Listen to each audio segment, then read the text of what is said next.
Hey everyone, it's Riley. We're back here in the HK booth now, SHOT Show 2026. And I'm excited to have Neil and Steph Wiedner on the Concealed Carry podcast. They are, well, I'll let them introduce themselves a little bit more. But as many of you know, or should know, and if you don't know, you should know. So active self-protection. You probably see Neil quite a bit on the Active Self-Protection Extra channel especially. Yep. Doing some great work over there. Steph you'll see pop up occasionally as well. Doing great work. Guys over at Active Self-Protection. So we had John Correa on yesterday in the podcast. So now we get to talk to Steph and Neil. So super the people excited that actually make it work. That's right. Yeah. Well, we know that. And what we know is Steph makes it all work. Yeah, exactly. Right? Exactly. Yep. I just get to ride her coattails. I just try to keep it organized, and keeping you two organized is a lot. I can only imagine. Yeah. So knowing you guys for a number of years now and being pretty familiar with your personalities, I suspect that it requires a Steph to keep things on track. It does. Without a doubt. So, just real quick, while we're sitting here talking SHOT Show stuff, what's something that you've seen thus far that you're like, oh, that was kind of interesting or cool? Let's just get that out of the way. I think one of the things that was interesting was when we were at Range Day. The product was interesting. That Ambient Arms had a new suppressor, a 3D printed titanium suppressor that was really cool. They were trying to solve the problem of the suppressors getting so hot that it's burning people or dogs while they're trying to clear houses and stuff. And so that was interesting. What I really loved about it was visiting with the people behind the booth and how knowledgeable and passionate they were about the problems they were trying to solve. And that's what I love, is like meeting the people behind these companies and what's driving them and what ideas they have. So that was fun. And we've actually seen some pretty cool, innovative things. They'll probably talk about other stuff, but it's just that I think is one of my favorite things, is when you find someone that's passionate and knowledgeable and has that drive to share that with everybody. I'm not even sure I care what the topic is. I just want to be part of that and hear what's driving them, and I enjoyed that. So that was probably my favorite part of that particular day, was listening. Awesome. I bet we listened for 20 minutes why he was so excited about the suppressor, and then he ended it by saying, you'll need to come by our booth because there's people that know way more about it and are way more qualified to talk about it than I am. And I thought that is going to be a deep dive, so I'm excited to hear that. Yeah, I'm excited to get to their booth, just because of his excitement and his passion for it. And then contrast that to the next booth that we went to, and I won't name names, still suppressors. And suppressors is kind of the thing I wanted to get into a little bit this year. And with the tax stamps and all that, everybody's got suppressors. And so we walk to another booth and we stand in line and we walk up and we're like, hey, tell us about what you got. And he completely ignores Steph, which, what can I help you with, sir? And ignore Steph, which is always a little frustrating to begin with. And I'm like, well, tell us what you got here. And we opened the door and he's like, well, we have suppressors. What gun do we want to shoot? And I'm like, well, what about them? And what gun do you want to shoot? And I'm like, well, I see you got an MP5 there. And he's like, hands me a mag, and that was it. And I'm like, wow.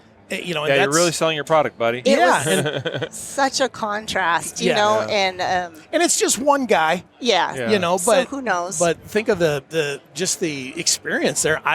And they have a booth here too, and they have a pretty big presence here. I'm not going to their booth. I'm like, that was. Sure. You don't get to treat my wife poorly and kind of be a jerk about it. I mean, you're the sales guy. Come on, sell. Do your and it wasn't like it was Friday at 5 p.m. It was Monday morning at about. We're just getting started. It's about 10:30. He hasn't an hour into this thing. And I'm like, dude, come on, man. Still during media time. Yeah, and it's media time, and you want people to tell about your stuff, and so I'm like, but and that's been really fun for us too. So here's something that. I don't know. I want to do some testing because have you messed with the O-Sight? I have, actually. I have a couple of units we've been testing. Yeah, what do you think of them? I am intrigued, and I'm, I feel like potentially we're all a little put off because of the light side of things, the only light with a body count and all of that kind of stuff that we talk about. But I was stopped by their booth and they had the same guy that, not a different person, but that same passion, that same, hey, these are legit. Even told us, he's like, yeah, Gen 1 wasn't that great. I beat that up pretty bad. This is Gen 2 or 3, and walked us through all of it. And I'm like, I can give this a shot, you know, and so I'm really intrigued by that one. That's one that I'm excited to get home and get one or two and test them, beat them up a little bit, and see what happens. Well, more accessible dots would be such a good thing. The price points were really good, and you know, I think dots are super helpful. And the more people that can get a hands on them, and really the legitimate reason to not get a dot right now is price. They're expensive.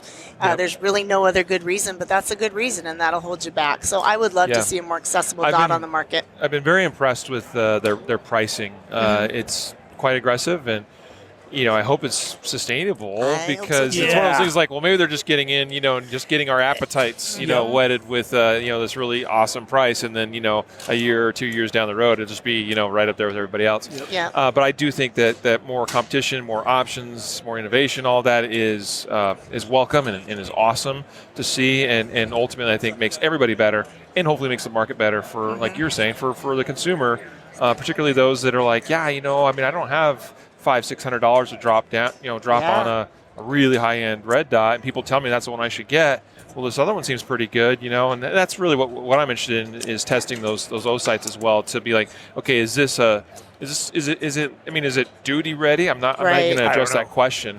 But is it appropriate for, you know, concealed carriers and in the context we're interested in? $200 wasted is not any better than I can't afford $500. So I've been impressed so far from what I've seen since you asked, and I got more testing to do. I have one minor concern with the bigger one, the Osite X, and I don't need to go in that right now. And actually, it's something I intend to talk to them about, to be like, hey, you know, something I noticed, and you know, curious to you know what you think about that, and if I'm, you know, maybe I'm just an outlier, but talking to a few other people, they've noticed something similar.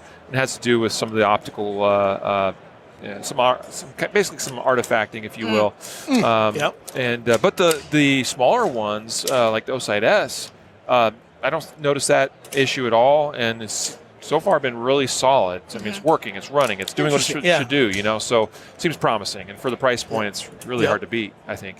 The other one that I'm, and I haven't had a chance to stop by, but, you know, for a long time it was, you know, Trijicon, Holosun, Aimpoint, and then everybody else. And this last summer, I got to spend some time with a Vortex and their new stuff. And I've got one on my CC9 that I've got enough rounds through it that I carry it. When I carry the CC9, I don't always carry that one, but when I do, it's the Vortex. Their bigger one, I don't have a plate yet to get it mounted. But once I get in, I've talked to Tommy, everything's all on the way out, so I'll get to do some testing. But that's another one, a different price point, and it seems like they've really stepped up their game. And so I agree. You know, so I'm excited to spend some time with, you know, and then seeing the Olight, I'm like, okay, so now I'm gonna have to go get another training gun so I can test them side by side. But it's what's refreshing is to see that, you know, the big boys are up there and the rest of them are coming. And there's people that have some are putting some time and energy into it and looks to be putting out some quality products. And so you know, I'm really excited about the Vortex one, and you know, I think I could see myself carrying one of those pretty quickly, just based on the experience I had last summer. And you know, if I can go put 500 rounds through one and it doesn't beat it up too bad, you know, I could see making that change, and that's a way easier price point than, you know, that you know, like a Trijicon SRO, which I love. That's a big dollar product, you know. And so, absolutely. And those break too. Yes, you know? they do. And Trigicon's a great company. They've got great warranty. They've taken really good care of me. You know, but I broke an SRO. They replaced it. You know, and so you know, but these are machines and they break. You know, and so, you know, you got to have service to go along with that.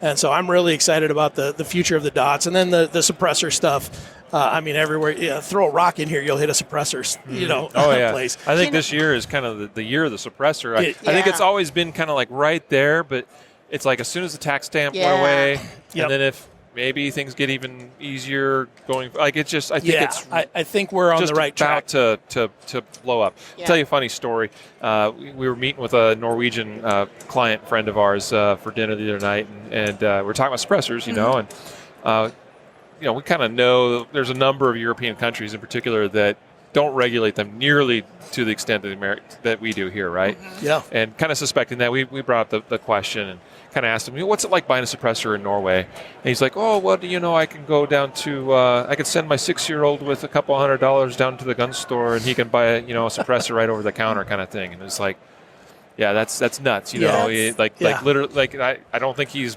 exaggerating that at all. Like, a 6-year-old can go buy a suppressor kind of thing, and it's like crazy. I mean, crazy in a good way. Like it. Yeah, and yet like, in the land of the free, we've got to ask our overlords for the okay and sign our life away. A metal can that by itself does nothing. Yeah. So anyway, so I appreciate you sharing, about Ambient Arms and your positive experience there. I regret missing, seeing that myself and checking out that product. I saw, I think it was a short or reel from John shooting it, and it looked pretty cool.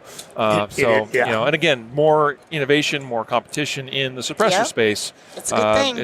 Is a good thing for all the rest of us. It'll make them all better. Yeah, and it'll make them all better. We saw some more innovation and stuff in the tourniquet space yesterday. We were looking at, is it Snake Staff? Snake Staff. Oh, sure, Yeah, and that was fun. We got some video of they were putting a tourniquet on Neil's arm. Then we got the ultrasound to prove that there was occlusion there, and seeing it start right back up when we released the windlass, and that was fun. I mean, I think that's such an important thing to have a lot of those out there, and to have people making them more concealable, more not necessarily they have to be concealable, but when more you're trying accessible. to dress up, you don't know. want everyone, I Like don't want to have a medical kit right as now, I'm going.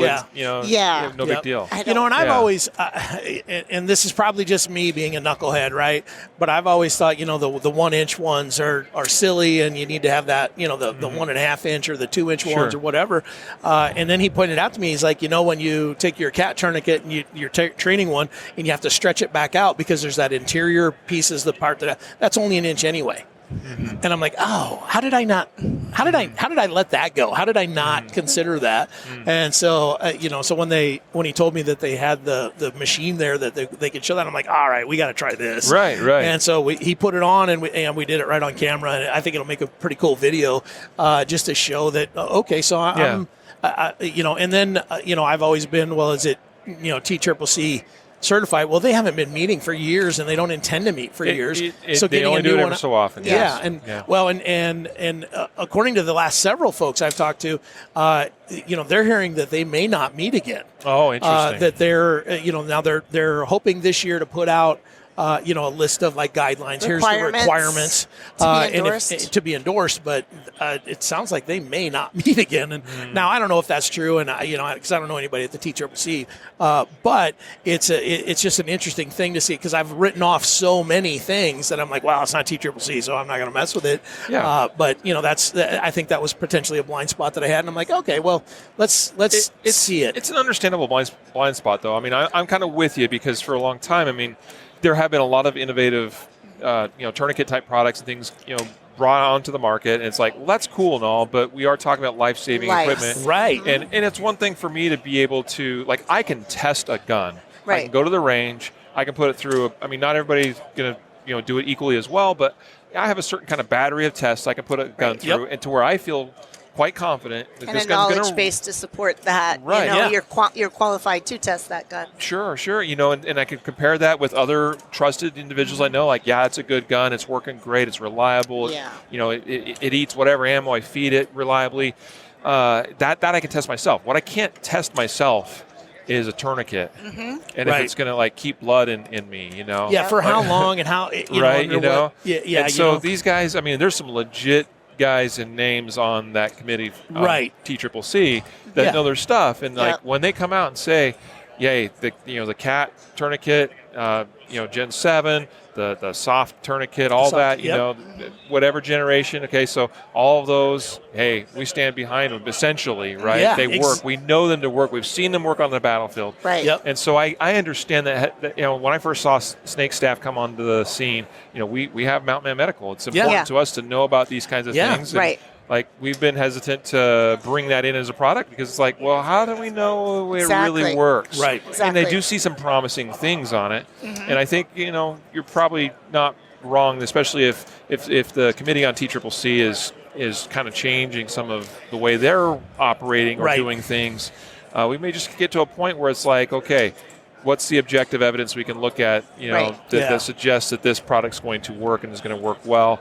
I mean, doing an ultrasound on blood flow and things like that. I mean, that's one of the better things we can do. Yep. So, I mean, it's promising to hear that report. Yeah, and like I said, you and I can go test a gun all day long because we know how to run those things. Right. And we can put pressure on them that, maybe other people wouldn't, we can put additional pressure, say, okay, this is even going to stand up. But with that, with a tourniquet, what we can do is put it on our arm or our leg and see if we get occlusion. That's, but is it, is this something I want to tell other people to trust their life with? Right. And I'm not an expert on that. Yeah, and I'm not, and I don't ever want anybody to think that I pretend to be an expert in that because I certainly don't. Yeah. And so, but it was really interesting to see that, and they've put together a group. You should go down and talk to them for sure. Yeah. But they've put together a group of people that have some experience and are doing some stuff, and they've got some cool. That one of the things they've got is like a sun visor kit for your vehicle, so it hooks to your sun visor, so it's sitting right there in front of your face, and it rips off if you need to jump out or if it's there. Just cool ideas. But and I guess it goes back to what I said. I really like before when you find passionate people with good ideas, much like you guys are with your stuff. It's I like that, especially when lives are on the line. You need to be passionate about what you're doing. You need to have ethics about what you're doing, and you need to be very responsible about it. And so when I find something like that at the show, it makes my little heart happy because not every company is that way. And there's the other side of that coin. Passion alone doesn't do it. Part of what is, I think, drawn us together is our passion for what we do. Right. Our passion to help people protect themselves, to save lives, to help people make better decisions, all of that kind of stuff. But then there's people that come up with the dumbest idea I've ever seen, but they are super passionate. Yes. Right. And I love talking to them, and I love picking their brain. And I feel like I've gotten better at it over the years, not just writing it off, going, "Oh, that's just dumb."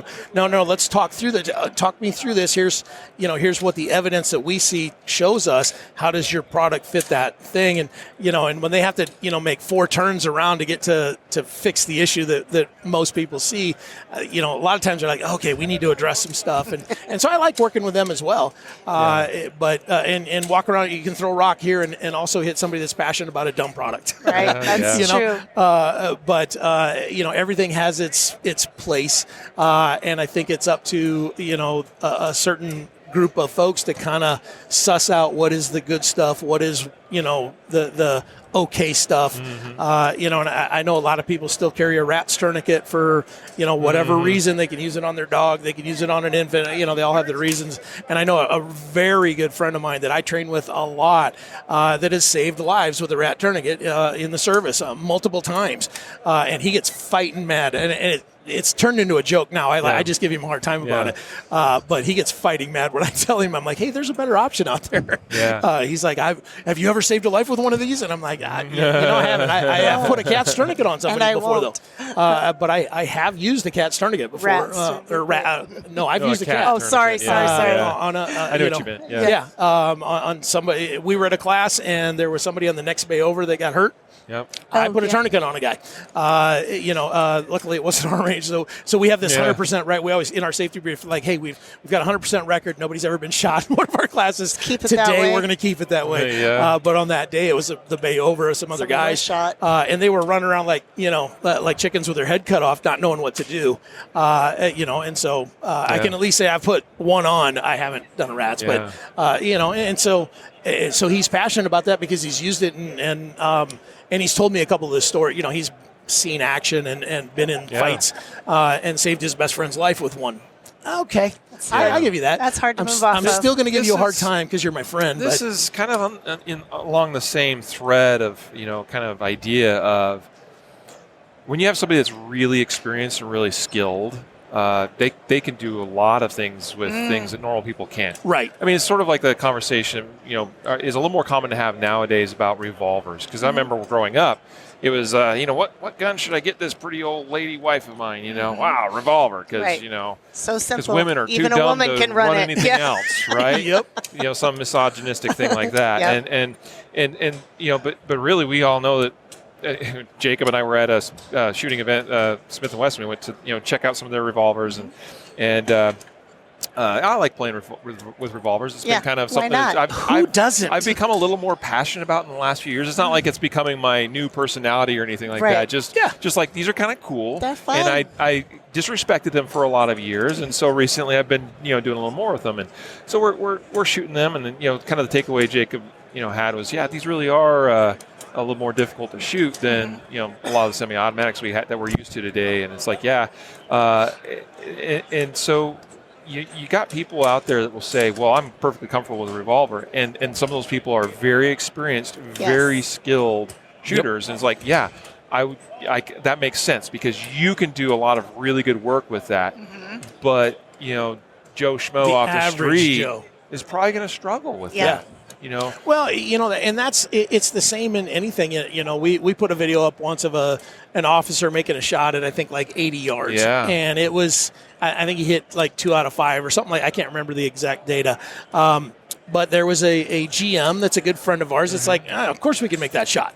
And I'm like, okay, you can make that shot. Yeah, right. But the average Joe is going to struggle at that. And so, it's, we're talking about, kind of almost apples and oranges in that, it's possible with enough work. I think I could make that shot. I think you could make that shot. But, that random dude walking by, I don't know, and so we have to look at that. And I'm with you on the revolvers. I've always been intrigued by revolvers. And, when I took the Master Firearms class, there's a revolver portion of that. That was fascinating when Tom went into the history of them. And then we went out and shot them. But I had a revolver. I have the Governor, that one that shoots the 410 shots. And I'm like, I'm not taking that to a stupid time. I'm not that guy. So I called a very good friend of mine that is very well known for revolvers. And I'm like, hey man, what do I need to go buy for this class? Yeah. And he's like, don't go buy anything because you'll never use it. Stop by. You're driving by my house on the way. I will loan you a couple. And I'm like, why 2? And he's like, in case one breaks. You'll need it. And so I stopped at his house and we visited. He loaned me a couple of them, and and the ammo for. He's like, here's the right ammo and all that stuff, and I went to the class, and it was really fun. Getting to know that a little bit, getting to shoot that a little bit under some time constraints and reloads and all of that kind of stuff. But what it really taught me was, one, I am no expert and I will never pretend to be one. I'm the revolver roundup, something that's always been on my list. I really want to go to that just for the experience. And some of the guys that teach that are guys that I consider really good friends and guys that I look up to. So I would love to go do that, but it'll be a long time till you convince me that's what you need to get the 70-year-old grandma that's looking for a gun. Right. And to Riley's point, he knew what the right ammo was that needed to go in those particular guns. He knew we need a couple to get through a class. And, me going into a gun store who, the joke about me being a woman aside, I just don't know a lot about revolvers. Sure. If someone thinks they can just go buy something and this ammo is going to work and that revolver is going to work and I'm going to be able to defend myself with it, that's just tough. Because the ammo fits in the gun doesn't necessarily mean it's the right ammo for what you're doing. With the more difficult things, it isn't always. Now you get a good gun, there's that balance, because for someone else, getting like this really high-end, really tuned-up gun maybe isn't going to matter that much. For someone that's an average shooter, it's probably not going to make that much difference to their skill set. Where for one of us, it could make a little bit of a difference. Right. And for us, a little bit of a difference is a big difference, because we're always striving for those little teeny increments. But, just getting a midline gun that's going to not be so difficult to run, get them the results that they want with the work that they're willing to put in is probably where most people need to be. But, that can be tough to find that balance between dollar, skill, quality, all of that. Yes. Well, you're not wrong about that. That is part of the challenge of this space, or whatever, is there's so much nuanced information to understand about the equipment that we use and what we carry and how we carry it and what we feed our guns. And all those things. We love the nuance, but I can see why somebody just tell me what I need to get. Like we would like someone with the medical stuff. Just tell me what what I need to do. I'm not an expert in here, so give me a list and let me choose from the list. Tell me my pros and cons. Well, and there's a certain level of expertise, and everybody has their level. And I think potentially that can be a blind spot for some. But, I think at least I try pretty hard to say, listen, I don't know everything. I've taken a bunch of classes. I've actually used one of these things, and I kind of have an idea. So I can point you in a direction. But if you really want to know, you need to go over here, And with a revolver, I can help you out with your grip, and I can help you out with reloads and that kind of stuff. But if you really want to become good with a revolver, you need to go see Chuck Haggard. Yeah, what I mean, or because that's not me. And I'm happy to hang out with you, and I'm happy to talk about it. But I'm not going to sit and pretend to be an expert. And my core belief is that a semi-auto pistol is probably a better bet for most shooters, but to those purists out there, he hates revolvers, and I'm like, or to the purists, he hates rats turning. I don't hate anything. I just think there are better solutions that fit the whole a whole lot better. You know what I mean? And there's going to be one-offs here and there, and there's going to be reasons and all that kind of stuff. And there's always somebody that has a reason or an excuse, and the reasons I'll listen to. The excuses are all just like they're just telling me why they don't want to try, and so I'm like, okay, don't try. That's fine. No skin off my back. Yeah. So good thoughts. Let's shift gears a little bit. Okay. All right. So, question for you, Steph. How did you meet Neil? How did I meet Neil? That That is off the beaten path. No, that's great. We actually, do you remember back in the day, there was a computer company. At the time, it was called Gateway 2000. Yeah. I had to change it to Gateway after we passed the year 2000. But I had just graduated from high school, actually, and was going to college. And but over the summer before I started college, I started working at Gateway 2000 and kind of continued to try to do both of those for a while. And we started the same week. And we were in different places, so we didn't meet each other right away. But I had a girlfriend in my department that I worked with that she was from this little tiny town called Athol, South Dakota. And she came in one day. There are two brothers that work here from Cologne, South Dakota, which I'd never heard of either of these towns. But she was super excited about it. They're about the same size. A couple of people from these little tiny towns in South Dakota, and she wanted to meet him. So I think I met your brother first, and then we met, and we hung out quite a bit because I was actually dating one of his friends at the time. Yeah, she was dating a guy named Neil, believe it or not. That was a really good friend of mine. It's probably the only name people give kids in that area. Right. He came to our wedding, to yes, be he fair. did. So it was fine. It was fine. So we remained friends for a while, and you were actually engaged at the time. And so we were just friends. It was great. And then my relationship ended, and we were still good friends. And one day he invited me out with a group of people to a hockey game. Do I want to go? And I was like, I could go out with. I literally had the thought, I could go. Maybe I'd meet somebody. It would be, it would be nice. I'm not realizing that she remembers this very differently than I do. I can relate to that.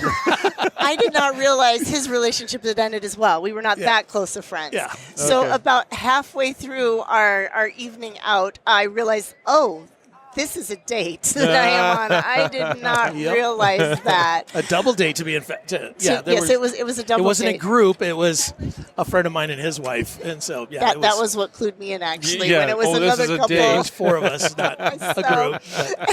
Four is a group. That's fair. Well, and the other clue was when it was right around Christmas. It was just about Christmas time, and Gateway was really well known for their big, fun Christmas parties. And I didn't know how I was going to go, and I thought his fiance lived out of town. And so I said, if she's not going to be back in town, maybe we could go. That would be fun. And he's like, I don't think she's going to come. I said, why? Well, we're not together anymore. Chances aren't great. That was my second clue, that we were on a date. So, and really from that moment on, we've really been together. I've never left, and I've never let him leave. And so. So we dated for a couple of years, and then. A year and a half. A year and a half. Got married a year and a half later. Just babies. About a year after that, had our first daughter, and then 3 more, and then adopted Cody, and so it's been a wild ride. 31 years later, That's wonderful. So. It's been a good time. That's fantastic. I appreciate you sharing that a little bit. Sure. because I don't think I'd heard that before, and I was kind of curious. And we're here today. I've been wanting to use this opportunity for. Myself, it's a selfish cause, I suppose, but for people to get to know some of the HK brand ambassadors better. And I find, stories like that are just very relatable to life. I mean, people may be used to seeing you on the YouTubes and things and be like, they get a preconceived notion of who you are. Right. And look, we're normal people with normal lives. I mean, that's a fun story of how you met. I'm kind of curious where he differs on his recounting of it. I am too, because where he differs, I he's never wrong. said group. That's the big difference. I said, hey, do you want to go with me and Alan and Wendy? And she knew who Alan and Wendy were too. So I'm like, I feel like maybe you were being a little naive on that whole deal. I've been accused of being naive a time or two. And it was, and I waited the appropriate amount of time after you and Neil, the other Neil, had broke up because he and I were pretty good friends. We worked together at Gateway. We were like tech support guys. She was like in the scheduling stuff. And so he and I were pretty good friends. We hung out pretty regularly. In fact, the two of them hung out at my house a few times. I mean, we all hung out together. We went to a bunch of, we used to go to these stupid, crazy house parties where I can't remember the crazy guy that drew guns on us that one time. We quit going to those parties. Shortly after that. But so I waited the appropriate amount of time to ask her out. And we did have a funny moment because I still lived with my parents at this time. We were babies. Okay? And I was talking to my parents about my life, and at one point they said, we have to figure out when you're saying Neil, we don't know who you're talking about. So we need to. So there was that day I said, okay, from now on, when I say Neil with no other qualifiers, that is Neil Weidner. If I say a different, I'll use another last name if I'm talking about someone else. And they were like, oh, okay, that's where we are. So, so you became Neil at that. So. It's been first name only. Yes, just like Madonna and Cher. Sometimes you just got to roll in and take over. That's great. So next question. When did, I'll start with Neil on this one. When did you first get into shooting? And I don't mean like, wow, I was 3 years old and Grandpappy took me out in the back pasture. But when did you first get into guns? Okay, well, I have to tell my very first shot ever. I was 6 years old, and we had a coyote or a prairie dog town near us on some neighbor's land, and he would let us go shoot prairie dogs. And my dad took me down. I was sitting on his lap with a .22, and he walked me through my very first shot, and I have never forgot that moment. That is cool. I hit a prairie dog. It was like 20 yards. It wasn't out there. But, so I grew up in redneck South Dakota, pheasant hunting, deer hunting, coyote hunting, all of that kind of stuff. So grew up with guns, saying that I did that. Right. And it meant exactly what it still means to us when someone says they grew up with guns. I think that really is something that I go back to when people say that. I'm like, I get what you mean. Because I thought I was an expert. That was how I grew up as well. I wouldn't say expert. I thought I knew what I was doing. But it was 2016. 15 or 16. 2015, 2016. Steph was working for ASP. I was an acquaintance with John. I knew who he was. And they ran their very first conference in Phoenix, and they called it the Bullets and Bibles Conference, which now we've revived, and we do it in Kansas as our big fundraiser. But John called Steph and said, hey, could you come along and help with some of the the paperwork and the, herding cats and all that kind of stuff. And if Neil wants to come along, he can take classes. And so at that time, I did not know anything about concealed carry. I mean, I carried a little, but, I didn't have good gear. I didn't have good anything. And so I made all of the mistakes that new shooters make, right? I went out and I bought a brand new gun for this class, a Glock 42. That's the 9mm one, right? Yeah, that's the 43. Yeah, it was a 43. Yeah, 43. So 43, yeah. Brand new Glock 43. The OG 43 with 6-round capacity or whatever. Because I could hide it. Yeah. And that fits my hand so well. Yeah. And then I locked it up in a case. The first time I flew with a gun for that trip, all of that. We get to Phoenix, we get to this thing, and the very first thing, how every gun class or conference starts with a safety brief. And, and I'm nervous because I'm like, I haven't really done any of this stuff, so I'm really paying attention. And John does the safety brief. And again, not good friends at the time. We barely knew each other. And he's proceeded to spend what felt like hours. I don't know how long it was, but hours of telling me, here's all the reasons you're going to get kicked out of class and you're not getting your money back. And I'm like, well, I didn't pay to be here any other than my plane ticket because Steph's here.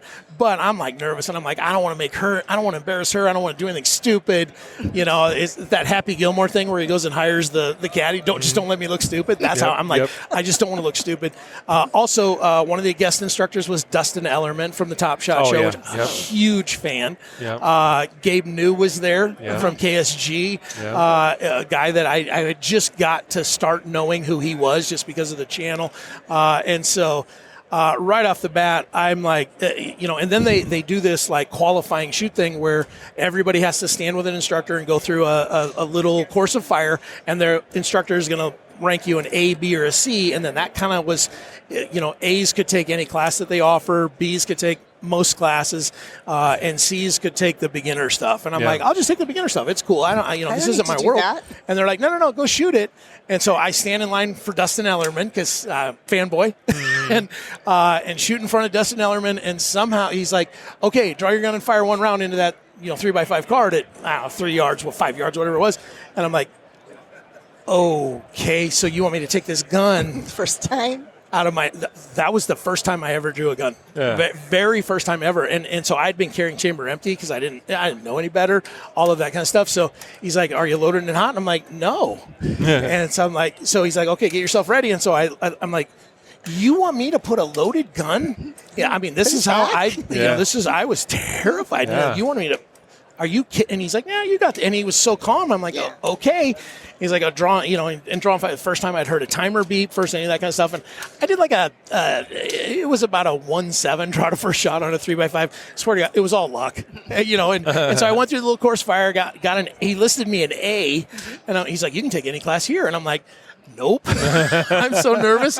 I mean, I was sweating. And so I took all of the basic stuff and there's still some video of their John Korea teaching me how to shoot a pistol that will never see the light of day because it was not great. We can maybe show you. They're pretty good. It was very funny. The stances are good. It's all really good. But and then there was a whole big drama thing with some other students, and it poured over to me in that, because Neil's here with Steph, he can kind of keep an eye. There was a safety concern.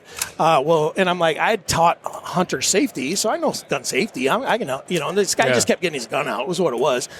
Today, we would just remove him immediately. Back then, we're like, well, we'll give him another chance. And, probably gave him too many chances. Like we always give too many chances. But they're standing around talking, and I see them, so I'm like, well, I'm with her. I can step into the leadership circle. And they're like, well, and John says, well, we'll have somebody shadow them for the rest of the day. And they all look around like they're all busy. They all got stuff to do. And they all look at me, and I'm like, I can do that. I can make sure he keeps it. So they assigned me to all this stuff. They were in the beginner stuff anyway. Yeah. And I'm like, after a few more opportunities of him not straightening up, they removed him from the class, and I had been so nervous because I was so worked up. I'm like, they put me in charge of something that I should not be in charge of. So I actually tapped out early, and and Steph has asthma, so I used her as an excuse. And I'm like, hey, how's your asthma? You look like you need to get in some air conditioning, because we're in Phoenix. It was Phoenix. And so I made her leave an hour early. We went to the hotel that we were in, and I sat and did dry fire. I didn't even know what dry fire was. I sat and did dry fire till I broke Logan Moody's holster, that day, and because he'd loaned me a holster for this thing, and then the next morning I told Steph, I'm like, I don't belong here. I don't know what I'm doing. This is so beyond me. This isn't. I grew up around these things. I know what I'm doing, and I don't have any clue. And so I'm like, I don't know that I want to go back tomorrow. And she's like, well, if you don't go back tomorrow, you're going to regret it. And so your perception is obviously different than mine. You're much more competent than you felt like you were in that moment, but I totally believe you felt like that. I felt so like fish out of water. Yeah. But I got up in the morning and I went back, spent the rest of the weekend, and then just decided, what, I'm going to learn how to do this. I don't want that feeling. I carry a gun because I did.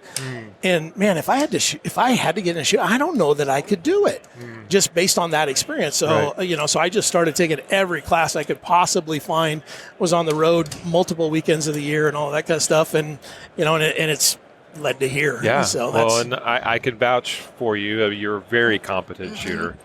You're a very good shooter.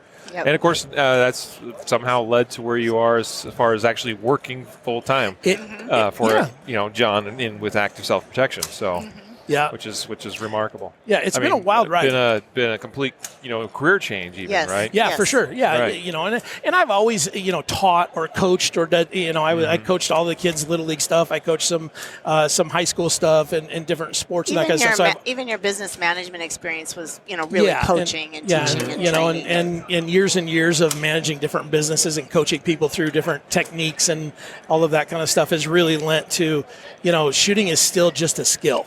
And so I can teach techniques and I can talk about efficiencies and I can talk about how to get there, quicker rather than faster, all of that kind of stuff. And so it all kind of, so the whole career, all of our ups and downs in those early years really led to, what I think to being able to communicate a little bit better than I had I not been through all of that stuff. And, I still consider myself an above average shooter. I've got, because I look around because I hang out with guys like you and like Chris Bean and guys like that. And I'm like, ooh, I got a ways to go. But that pushes me to get better, to continue to do the work. So, absolutely. When I've got a question, about what do I do with this student, I call you, I call Chris, I call John, I call whoever. So that's kind of where it's become. I don't want anybody to think that I think I'm some sort of expert, because I'm not. I'm a guy that's got more experience than a lot of you and more skill. But, question for you, Steph. How did you first get involved with active self-protection?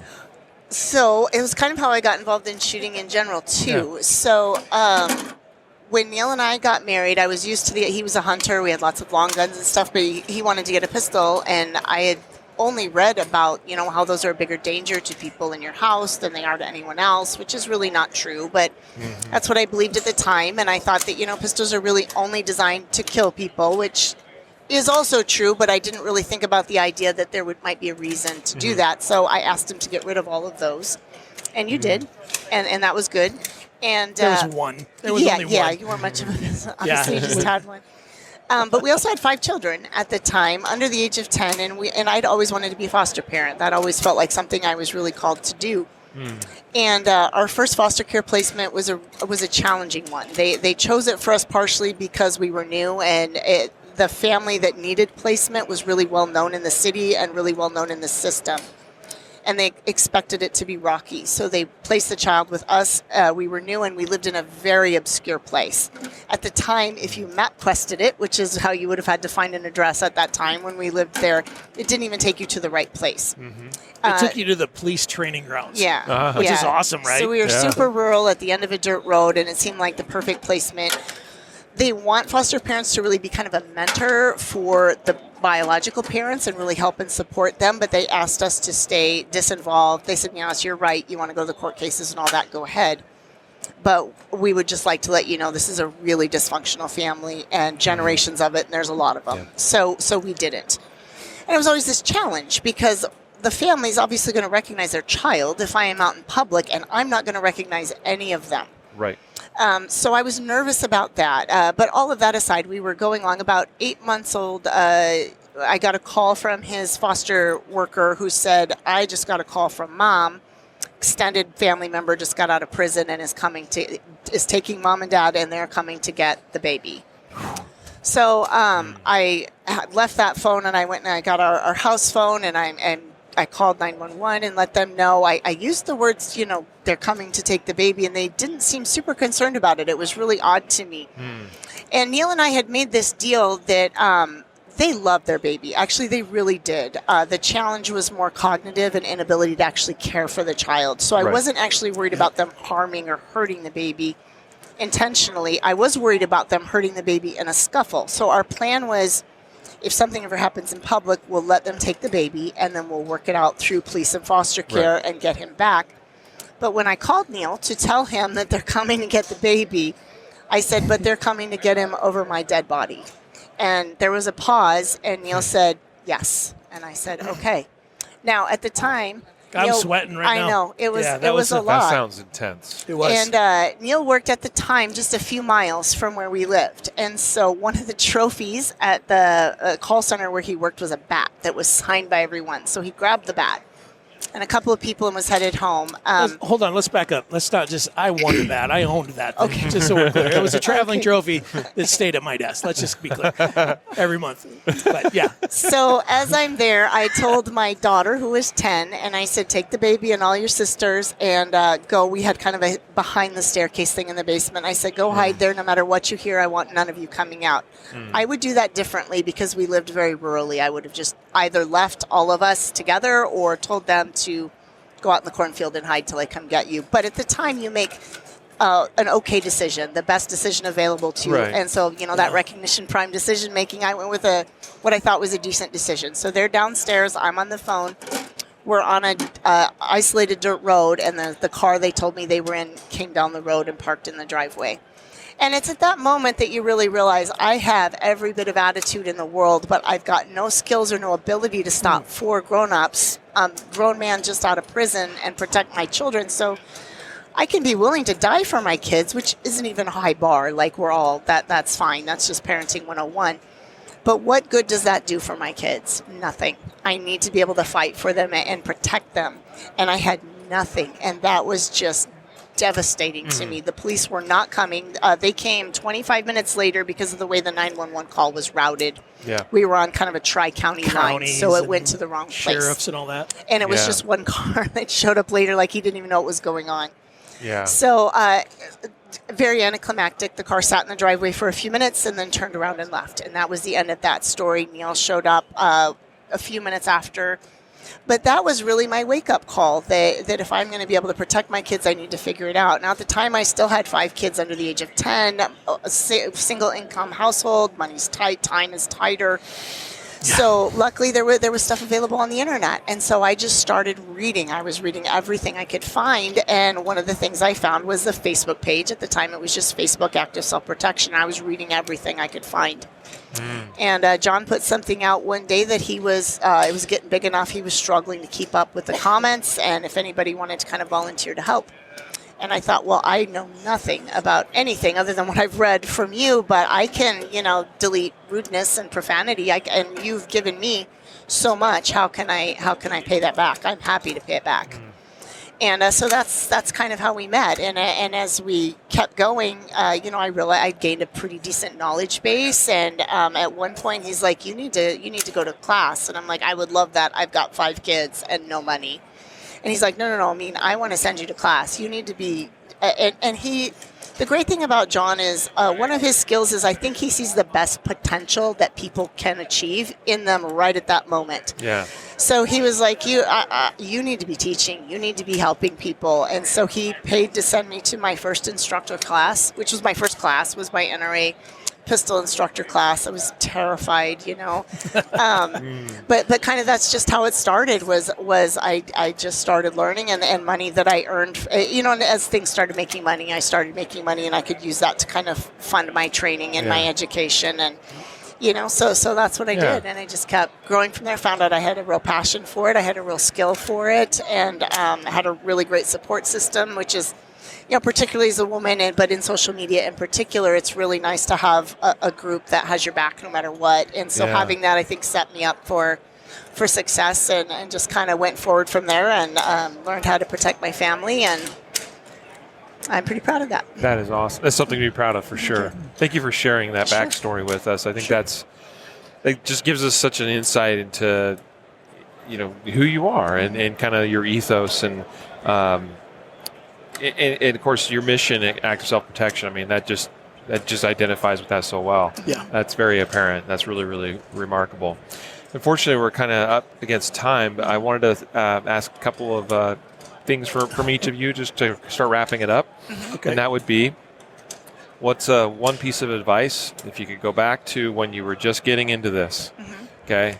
What is that one piece of advice? If you could go back in time, you'd be like, Neil, Steph, Oh, that's a good one. You got to go first because I have to think. That is a really great question. The first thing that pops into my mind, so especially since we're short on time, is I think not to be so hard on myself and to back me then was still learning. But I'm also a pretty driven and competitive person, so it was really hard to be okay just learning. And as an example, when we took Mag 40 was one of my other first classes, and I have the 2 targets that Neil and I shot on the wall. They are great targets for where I was. I was only 4 points less than Neil. My group was just slightly bigger than his, but I was devastated at the end of that class. I was so much worse than them. I was, all of these things. And now with someone with knowledge and experience, I look at that and I'm like, that is really solid work, not only for where you were, but for the group that you were with. And yet I focused on the fact that I did not have the skill to even see how good it was. Yeah. And I didn't believe my instructors when they said it was good because it wasn't as good as everyone else. So I think I would tell myself to be a little more patient and enjoy the journey and to be a little softer and just keep going is I think what I would do. That's excellent advice. Thank you for mentioning that. Neil, you're up. Oh, man. I told you, I took every possible class that I could take. So I think I would go back and tell myself, when you take the class, the class doesn't give you the skill. It took me a while to figure that out. And so you take the class and you learn the technique. The skill comes from practicing that technique. Yes. And so I would jump from class to class to class to class to class. And, and I was doing all kinds of crazy dry fire at the time, but I wasn't really, digging into a specific thing. Yeah. And so when I slowed down with the classes a little bit and I take a class and then work on that specific thing for a while, all of a sudden the skill, tripled or quadrupled for me. So taking those classes is really important, but then spending the time to really implement that into who you are, and that's kind of what we do with our classes today is like, I can teach you a new technique, but if you get in a gunfight on the way home, from this, you're still going to be who you were this morning. So we've kind of shifted to decision making a little bit with a little bit of technique versus all technique and not much decision making.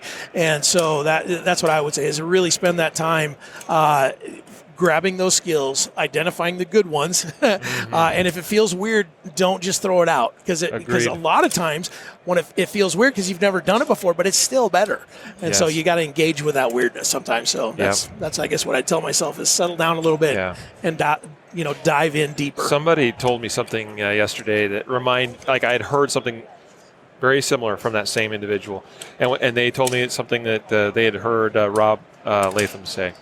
And like I said, I heard something almost word for word from him as well, in a completely different time, many years later.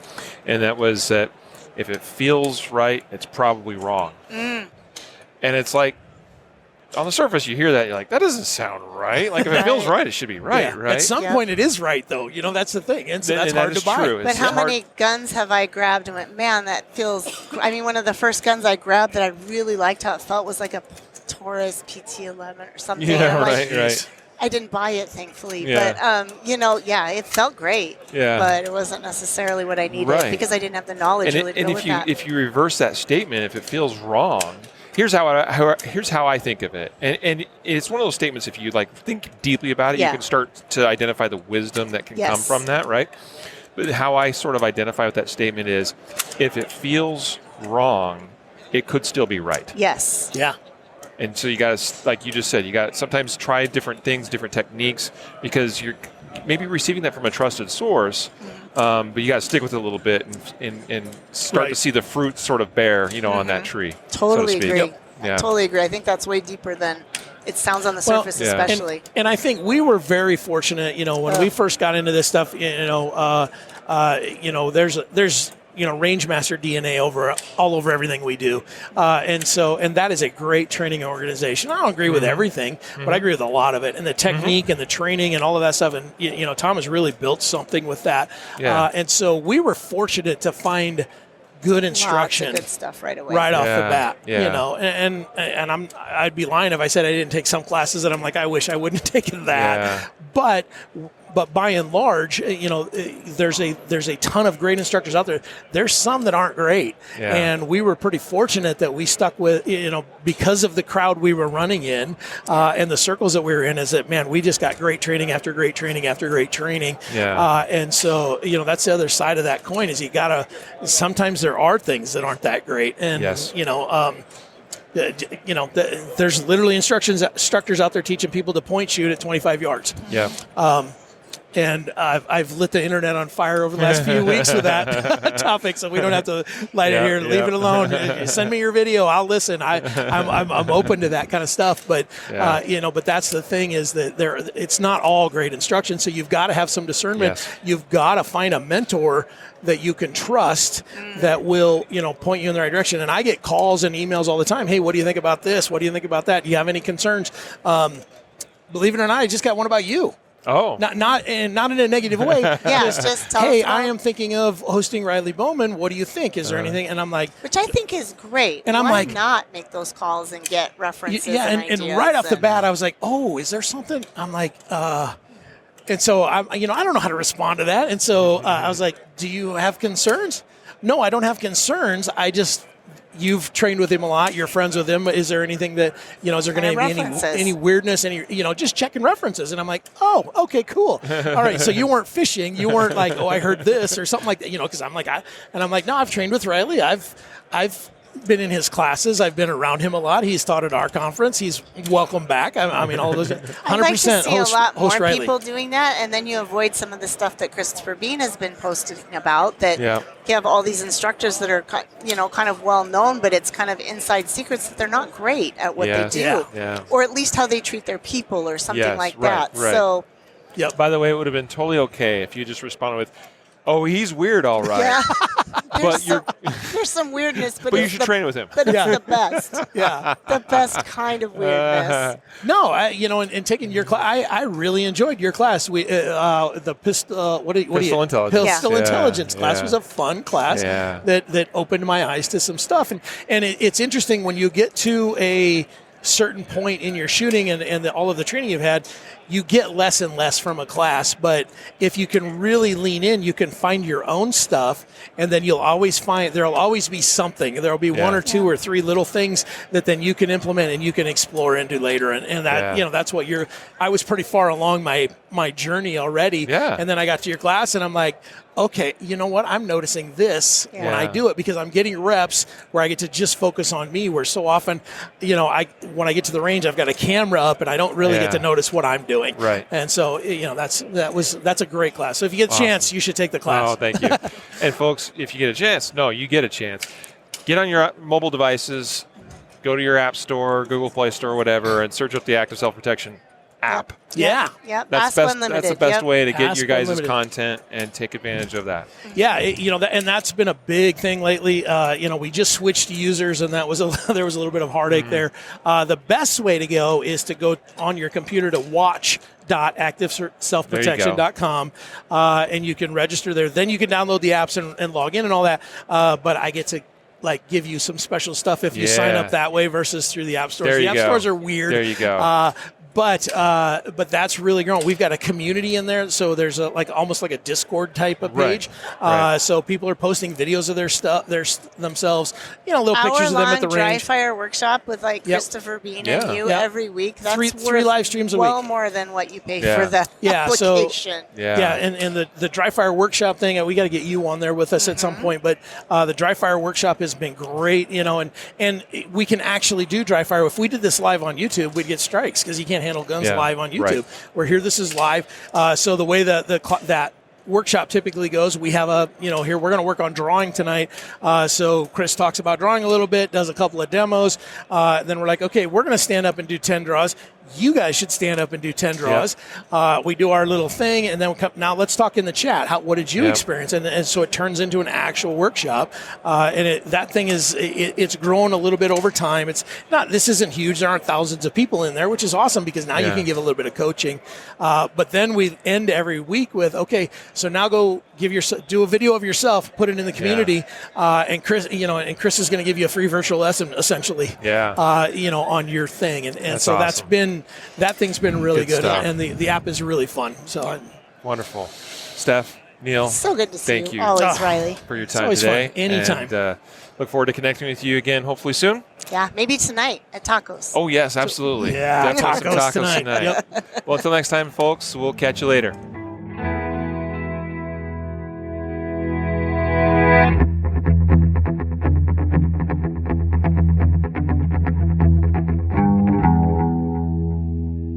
A reminder that laws vary from place to place, and we encourage listeners to seek local legal advice to understand applicable laws. Concealed Carry Inc., its brands and properties, and the Concealed Carry Podcast is not a legal service, nor are we attorneys at law. We make our best faith effort to share concealed carry-related insights and information about firearm-related incidents and the laws pertaining based on our own understanding and experience.